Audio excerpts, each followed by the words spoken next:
Okay, I think we'll get started. It looks like a few people are still logging on, but we'll get started. Good morning, everyone. My name is Ron Arell. I'm with American Dairy Association Northeast, and I'm part of the Chesapeake Watershed Forum Planning Team. Want to welcome you to this morning's session, Healthy Farms, Soils, and Waterways. A few housekeeping items before we get started. This session is being recorded and will be shared at a later time.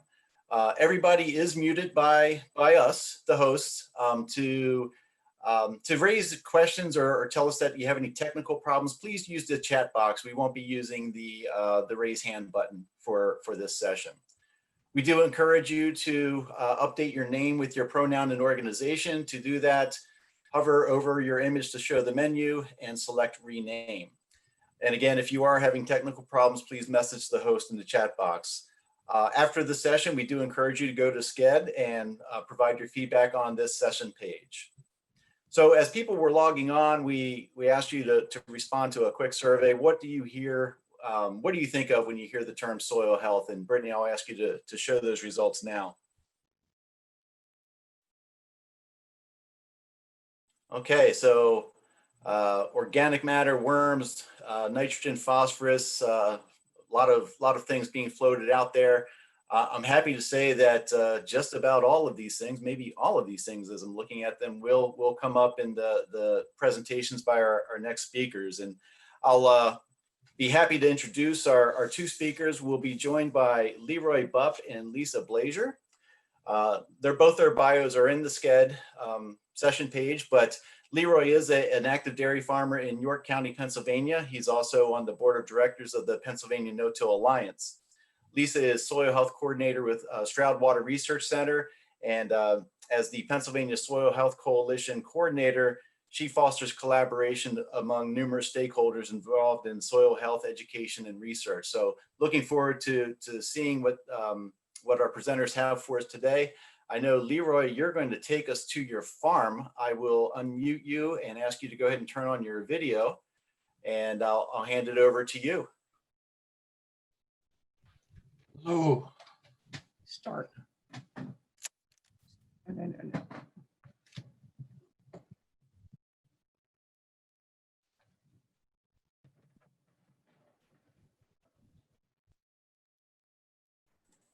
Okay, hi, Leroy. Hello. We're after years of no-till, our farm, I found myself in a soil health situation, and I'd like to share with you what soil health means to me. I've developed a demonstration out of this that I've used at farm groups and civic groups, and it's a little hard to get all my demonstration in front of the computer. So I'm going to take you to the farm and show you and share with you what I've developed.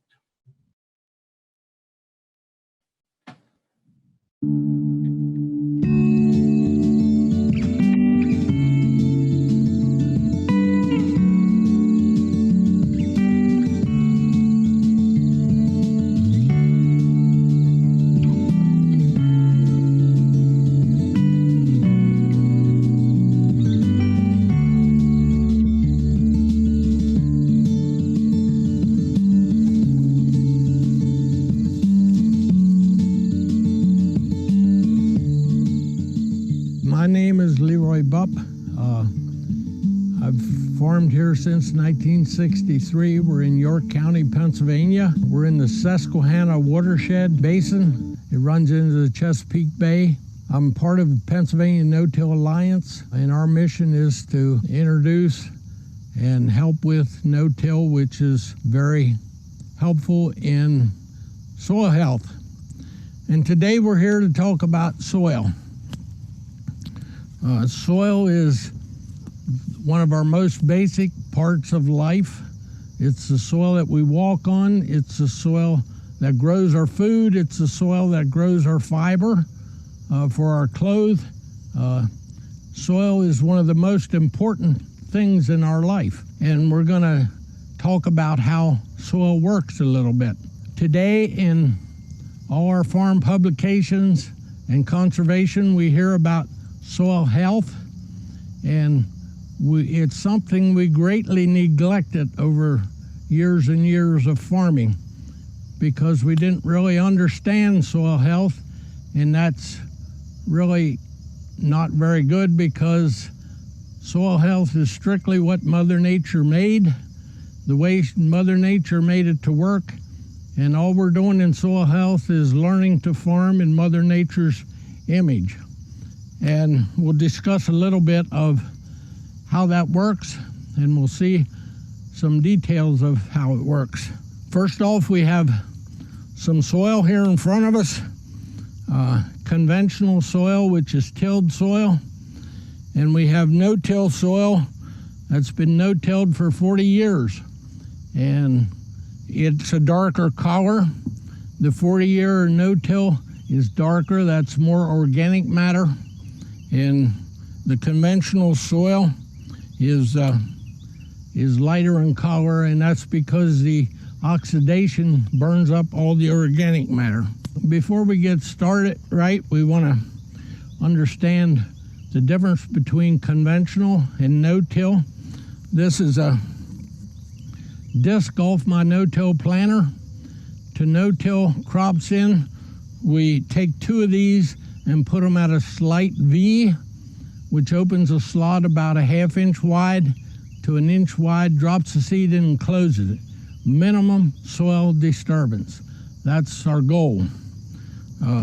Mother Nature did not disturb the soil to grow plants, and that kept the whole soil healthy. And when we talk about soil health, the next thing we need to know is what's in soil to make it healthy. And it's the worms, the bugs, the beetles, the microbes, the bacteria that make it healthy. A lot of the microbes that are in soil to digest the organic matter is the same microbes that are in our stomach to digest our food. It works the same way.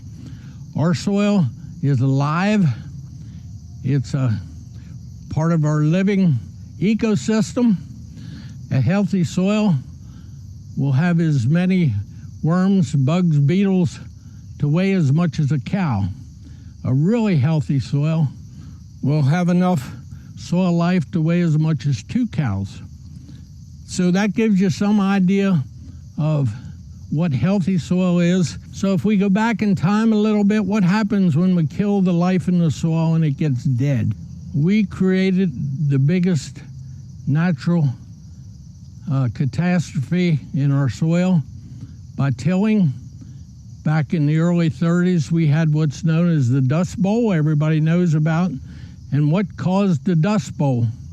And it was killing the soil life that caused the soil to be able to be blown, and we'll talk about that a little more as we go. In 1941, a fellow by the name of Edward Faulkner wrote a book called The Plowman's Folly.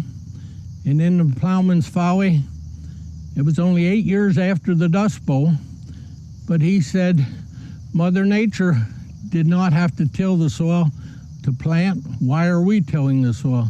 You can plant crops without tillage and save the soil life. And it was a best-selling book in 41, but he got laughed at because how are we going to grow all our food without tillage?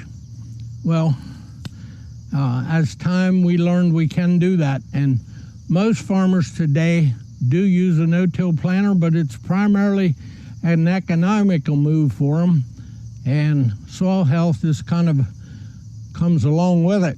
So the first thing we're going to do is we're going to take this soil that the conventional soil and put it in water, and this is my no-till soil, and we're going to put it in water, and then we'll put conventional soil in water, and we're going to watch what happens to it. As we can see, as soon as that raindrop hits the conventional soil, it's going to flake off, and this is what caused the Dust Bowl. There was no structure to hold our soil together like it does with long-term no-till, and as soon as the raindrop hits a conventional soil, it's going to run off, and that's muddy water. And muddy water is no different than a dust storm. It's just ours is with water, and that was all with wind. Moving down the line here, we have our soil that we're looking at. When I talk about the good soil is aggregated. Soil is made up of three particles: sand, silt, and clay. These are representatives of the three different parts of soil. In reality, sand would be much bigger and clay would be much smaller. Clay particles are nearly microscopic. But these are examples, and what we want to do to get the soil to hold together is we want our soil to become aggregated. Aggregation means joining together of particles to make bigger particles, and then we create a lot of airspace for the water to soak in and be stored. And that's what we're after: absorption and retention. We're going to do a little absorption and retention. Here we're going to see how if we add water to our storm clouds and make it rain on this soil, and it's the same soil we used over here, we're going to see what happens.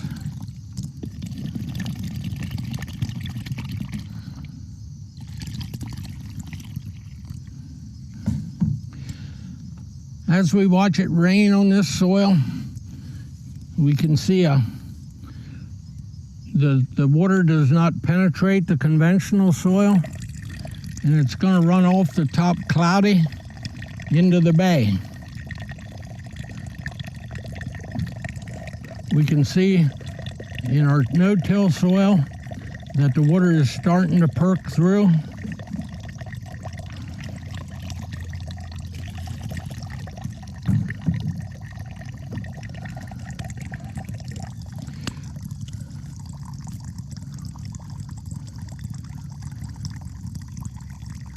Now we have had a slight bit of runoff on the top,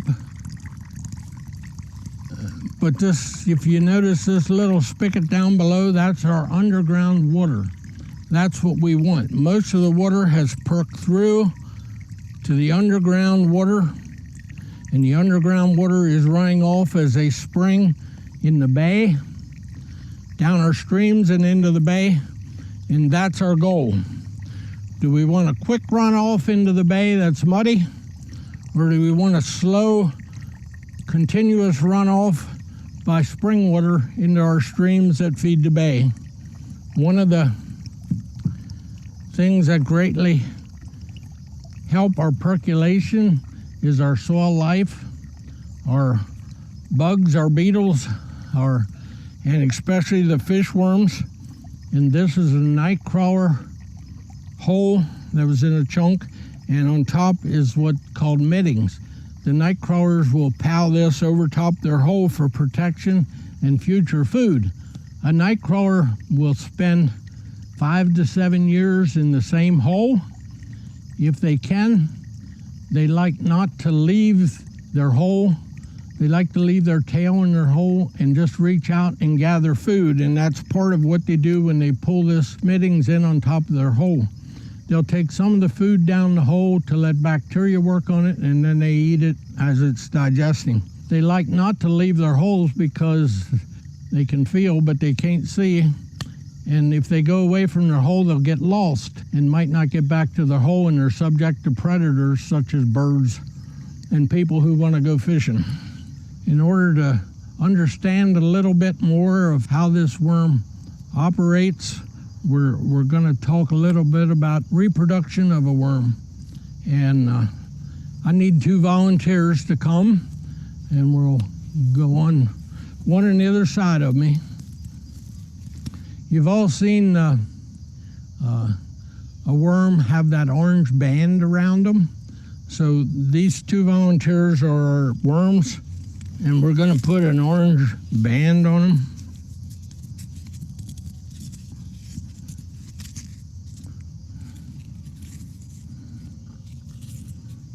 So now our worms are partly complete. They have their orange band, and that orange band is the reproductive system. So when a worm gets ready to reproduce, that orange band will get bigger and it will glow.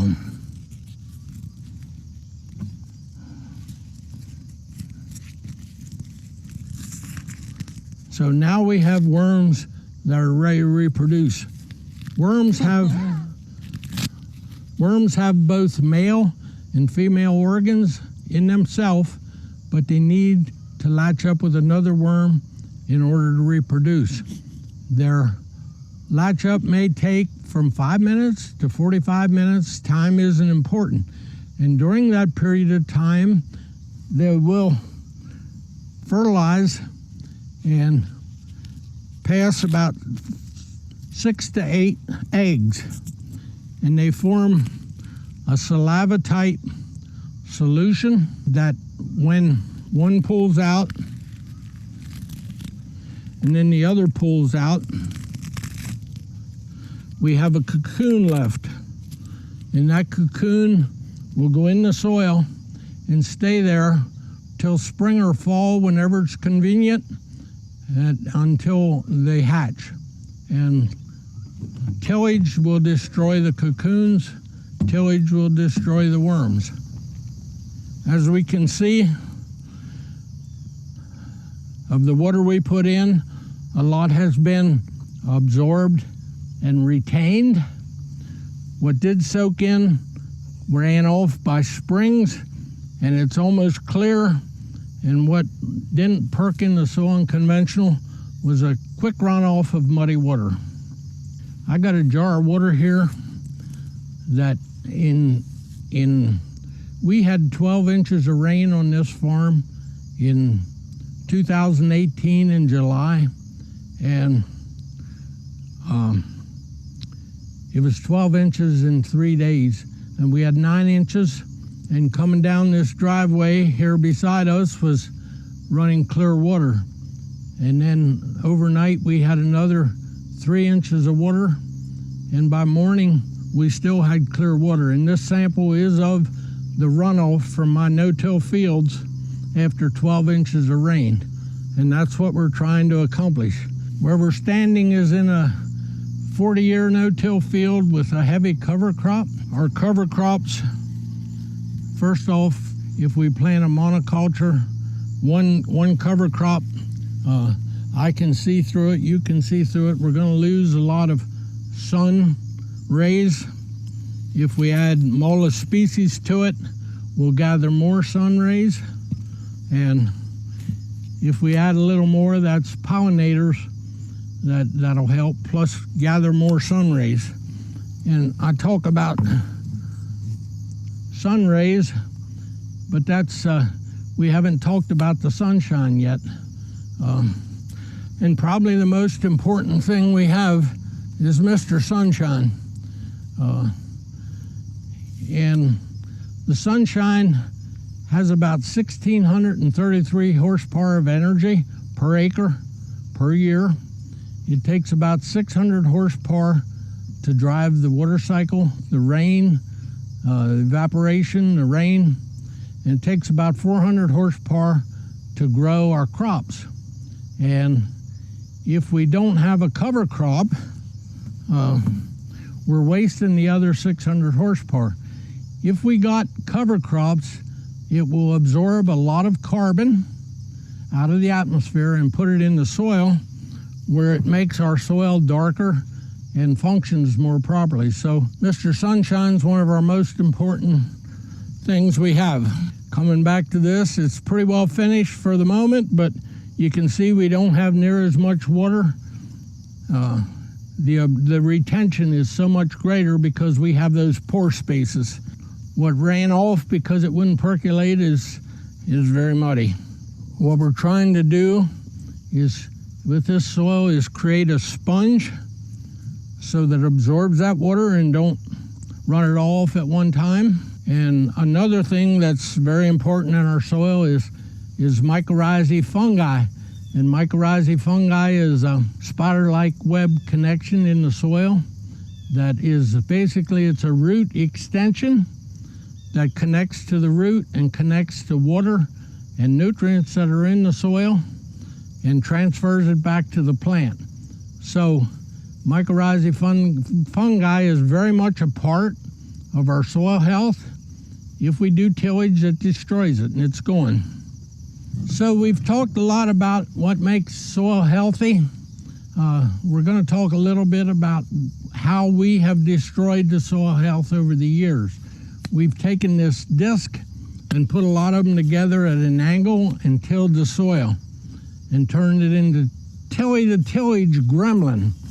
And what does Tilly the Tillage gremlin do to our soil life? It takes the cocoon that we put our worm eggs in and destroys it. When we do a disc of field, 50% of the worms are destroyed, 80% of the cocoons are killed. We take our mycorrhizae fungi, we destroy it. We take our sponge that we've created, we throw it out. We basically take all our soil life and we throw it out. And what do we have? We have soil that flakes apart and runs muddy. I've been doing this presentation for a few years. I keep changing it and adding to it. What got me started is I probably no-tilled longer than anybody. I have records going back to 72 that we started no-tilling. I'm trying to pass the message that not disturbing the soil, we can run clean water off our farms, and I'm trying to just get the word out and do our part to help clean up the bay.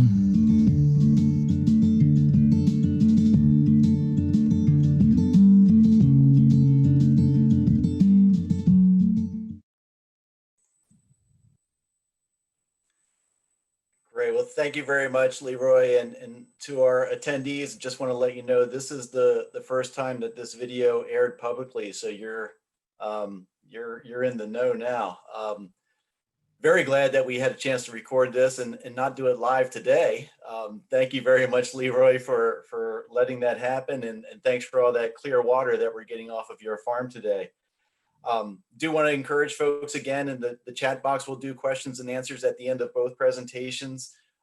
If you do have any questions, please do put those in the chat box. And now I'll hand it over to Lisa Blazure, who you may have noted had a cameo appearance in the previous film. So Lisa is a star, and look forward to seeing what she has to present for the second half of the presentation.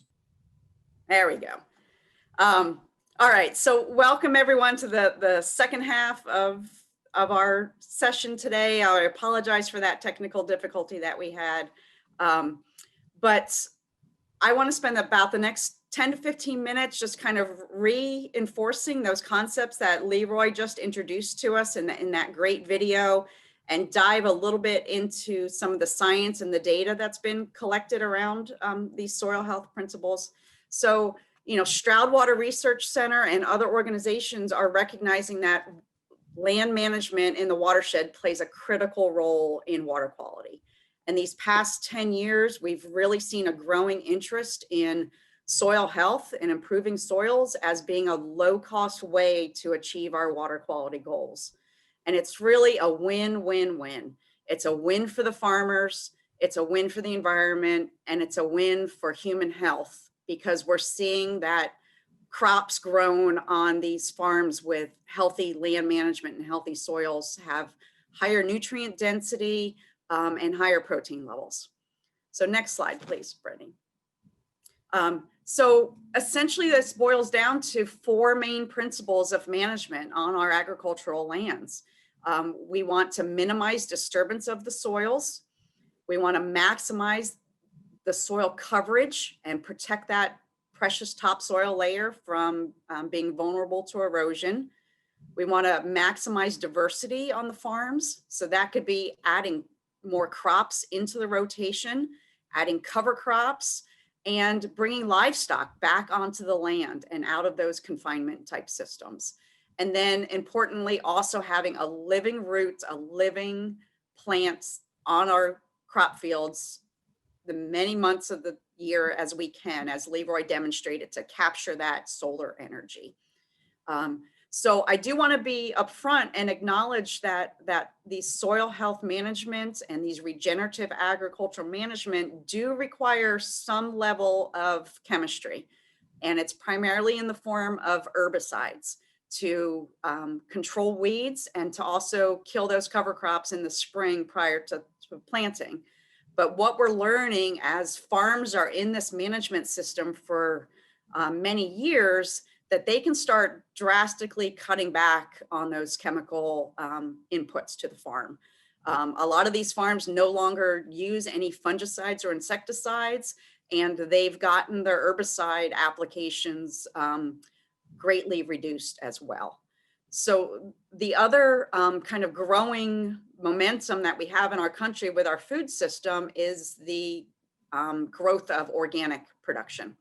So organic, there's a lot of benefits that come to the land by managing things organically, but when we're looking at these 4 principles, organic agriculture has its challenge in that it struggles with this principle of minimizing disturbance, because they can't use herbicides for weed control. So they are physically plowing and tilling and turning over that soil to manage weeds. But in turn, that leaves that soil very vulnerable to rain events and soil erosion. So we're still working out what could be this perfect agricultural management system. And we're getting closer every year. Next slide. Could I have the next slide, please, Brittany?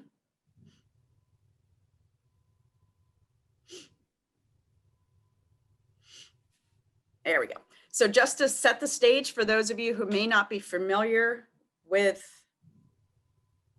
can you guys still hear me, Ron?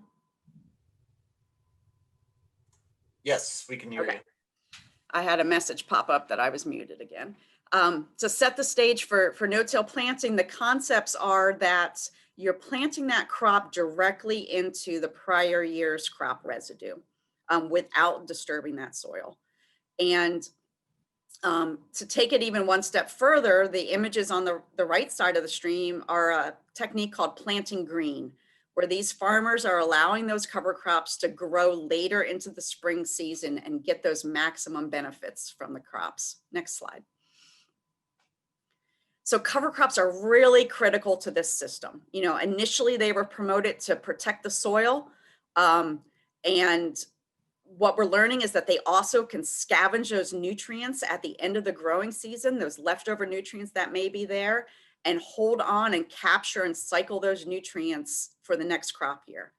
They're building organic matter by capturing that photosynthetic energy and the carbon dioxide out of the air, pulling it down into that root system. And then by having those living active roots out there, it improves the pore space, just like Leroy demonstrated on that video, that we're improving that infiltration rate and providing habitat for beneficial insects, collecting solar energy, and most importantly, we're feeding the soil microbes. Next slide. And it's really the understanding that our agricultural soils are part of this complex living ecosystem under the ground.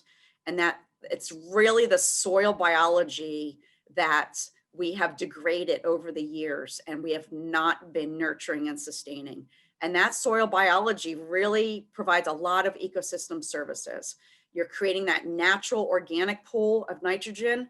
They've got the ability to mine those minerals out of that natural soil complex and make them in a plant available form. They're sequestering that atmospheric carbon and building organic matter and that sponge that Leroy talked about. You get this variety of microbes and biology in the soil, and some of those are natural predators, and they protect the crops against diseases and pests. And then they're building soil structure. So they secrete these biological glues that create those aggregates that creates that good soil structure and that good pore space to allow the air exchange and the water exchange in our soils. So next slide. So really one of the most physical things that we can see under this type of management is improved infiltration rates. And this can happen relatively quickly, you know, sometimes within 5 years of a no-till and cover crop management system, farmers are starting to observe reduced runoff on their fields, you know, and we don't want that stormwater running across the landscape, picking up those soil particles and flushing those soil particles into our waterways. We want our farm fields to act as sponges. So when we get those rain events, that rain can percolate down into that soil profile, be there for the crop usage, and also have that groundwater recharge to feed that base flow of those streams and rivers during the summer months. So here's some data that's been collected on a farm up here in north central Pennsylvania where I'm at. And you can just see what a great range of infiltration rates. So can you imagine if we can get every farm in the Chesapeake Bay watershed to be able to infiltrate 4 or 5 inches of water per hour, and what that would mean to our water cycle and reducing those flood and flash flood events when we get these rains and having better baseline flow in the summertime. So for many, many years, we've been treating this problem as a runoff problem, but in reality, it's not a runoff problem. We've got an infiltration problem, and we need to start making management changes on our lands so that we get better infiltration and less runoff. Next slide. So the other thing that we're really concerned about within that Chesapeake Bay watershed and all water courses around the nation is nutrient loss to the environment. And we're primarily talking about nitrogen and phosphorus. And the harsh reality from a agricultural standpoint is only about half of that nitrogen fertilizer that's applied to crop fields is actually absorbed by the crop that year. There's tremendous pathways of loss through volatilization of nitrogen, through leaching, that nitrogen can leave the system. The other challenge that we have right now is even if farmers are following a nutrient management plan and following recommended guidelines for fertilizer applications, a lot of that fertilizer guidelines is based on really old research, sometimes more than 50 years old, and most likely conducted on fields that were plowed and not under cover crop management. So we need to get some new data out there to get better information to the farmers so that they can properly adjust and plan for their fertilizer recommendations based on their individual soil conditions. And I know Penn State is working on new research for that aspect. Virginia Tech is also working on it. So we're taking steps to better fine tune that. Phosphorus isn't as much of an issue because phosphorus naturally binds to those soil particles. So if we can take care of those soil erosion concerns on the landscape, then we also tend to see that phosphorus reduction levels coming down as well. So really what we need is to be building these soils to be biologically active and have that good, stable, organic forms of nutrients that can be cycled year after year, stay in the system, and help our farmers get to the point where less fertilizer is required. Next slide. And what's nice about soil health is it is farmers leading this movement. All right, it's not the universities leading it. It's not the agencies. It's farmers like these guys in the Pennsylvania No-Till Alliance. Virginia also has a No-Till Alliance. It's farmers taking the initiative on their own and seeing how these management practices are changing the structure of their soil and the way that their crops are being produced. So next slide. So Steve Groff is in Lancaster County in Southeast Pennsylvania. Steve for years has been doing on-farm research This is some data from some of his research where he was experimenting with different cover crop mixtures that were planted in the fall prior to next year's corn crop. So you can see in all of these studies, 3 of the cover crop mixtures out yielded the control plot, the red control plot for corn yields. And he also was experimenting with different fertilizer rates. So absolutely 0 rates, no fertilizer applied, half the recommended rate, and full recommended rate. And for those of you who are familiar with corn yields, 200 bushel corn at a half rate fertilizer is a tremendous response.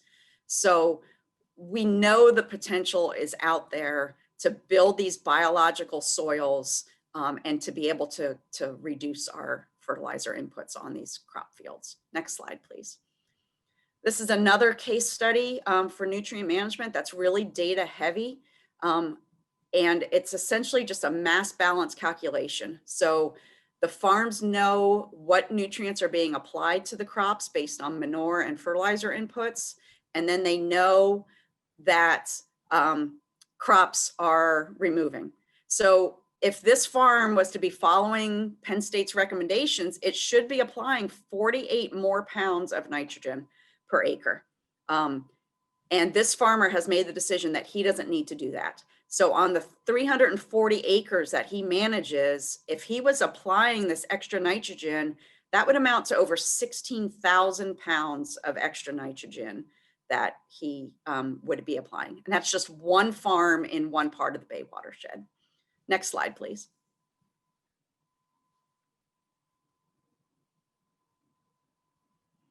All right, so really for the past 75 years, we've taken this very technological approach on how to fix agricultural problems. We've abused the land.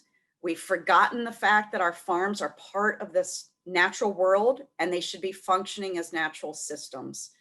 So we're finding that our current treatments are really only addressing the symptoms of the problem.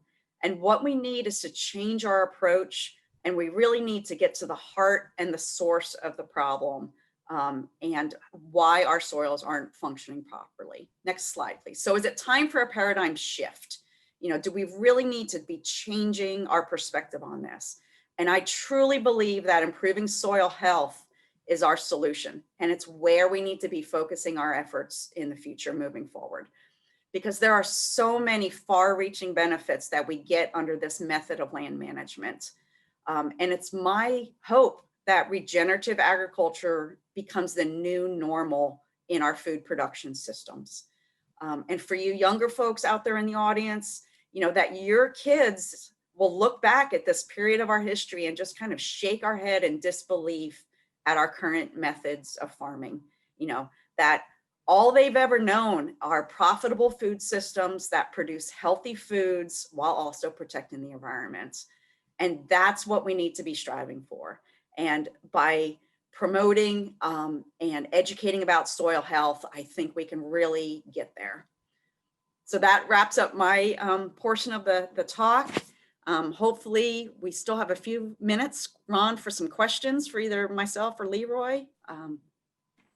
Yes, thank you, Lisa. And thank you for folks who have been typing their questions in. We are getting close to the end time, but hopefully people can stick along for another minute or two. We'll go ahead and go through some of the questions, and had some questions come in related to incentives and cost benefits, in particular cost benefit analysis to the Schrack farm study. But can either of you speak to, the question was, what financial incentives exist for farmers to transition to no-till operations? And maybe I'll broaden that question a little bit more. What incentives or disincentives are there to transitioning to no-till? Leroy, do you want me to take that and then you can chime in at the end? I really think one of the immediate cost benefits to farms that can get to this level of management is the reduced need for input costs. The reduction of those pesticide applications, the cost savings by fertilizer applications, that's an immediate return on investment. Penny saved is a penny earned. So anytime that we can get farmers to be able to reduce their input costs to grow these crops, then that helps their financial bottom line. But it's not an easy fix, right? It initially takes some maybe more investment, because if you're not planting cover crops, you now need to put some initial investment into those seed costs, additional planting costs. So there's some initial investment up front, but these farmers look at their farms in the long-term view and the long range. And they know that by investing some money up front early on, they're going to see those financial returns later on.